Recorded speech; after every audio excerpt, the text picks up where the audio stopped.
tissu de mensonges, de fantasmes et de lubies. Voilà le texte que vous soumettez à notre Assemblée aujourd'hui. Vous vous en prenez à l'accord franco-algérien de 1968 que vous accusez, je cite, de créer un droit automatique à l'immigration. On croirait lire un tract d'extrême droite sur le soi-disant grand remplacement.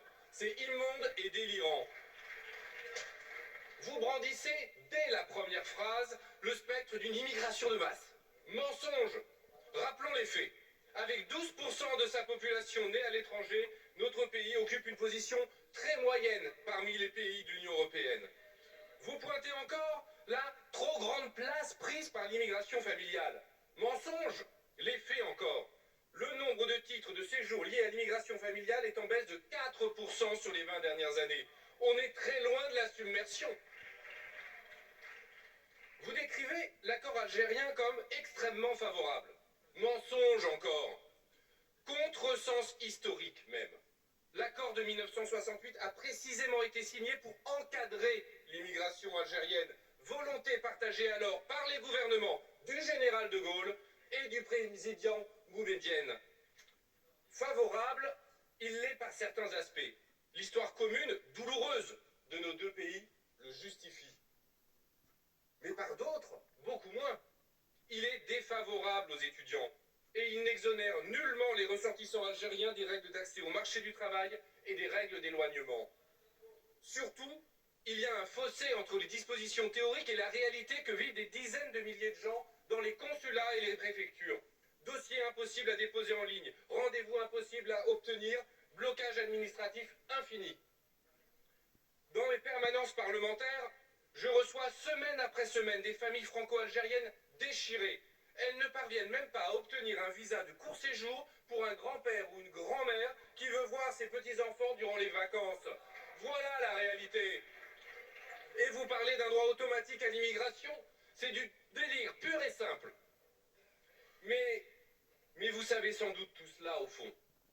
Comme vous savez sans doute que votre texte est aussi inconséquent qu'incantatoire.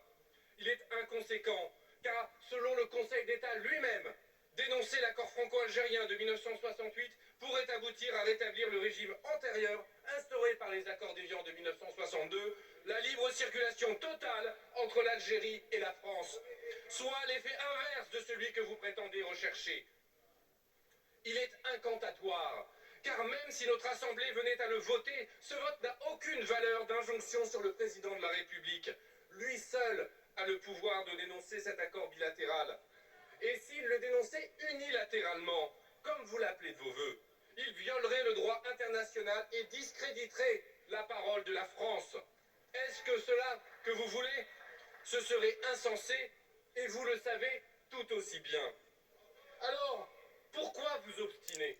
Nous ne le savons que trop.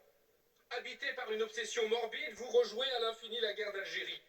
Vous flattez le vent mauvais de la xénophobie et du racisme, en espérant en tirer on ne sait quel bénéfice électoral inavouable. Vous tournez le dos à l'histoire et à l'honneur de votre famille politique, celle du gaullisme, pour courir après le Rassemblement national. Cynisme et démagogie. Vous n'êtes pas les seuls dans cette Assemblée à faire ce calcul sordide. D'autres, sur les bancs de la majorité présidentielle, vous disputent la palme et vont aujourd'hui voter avec vous. Honte à vous. Honte à vous, car les conséquences de vos paroles sont graves. Elles alimentent le climat anxiogène, le racisme et l'islamophobie qui étouffent notre pays. Elles font le jeu de l'extrême droite en accréditant ces thèses. Et qui en paye les prix? Les étrangers, les binationaux, ou plus largement nos concitoyens issus de l'immigration.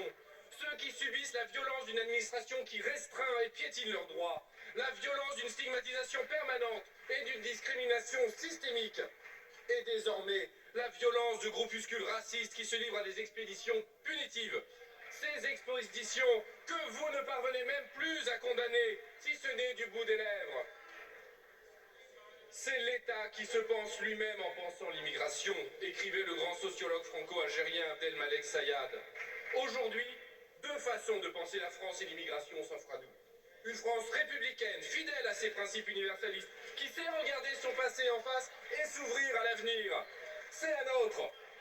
Ou une France rabougrie, hantée par de vieilles rancœurs et effrayée par des lubies racistes, celle que vous défendez avec ce texte, celle que nous refusons. C'est pour ça que nous voterons contre.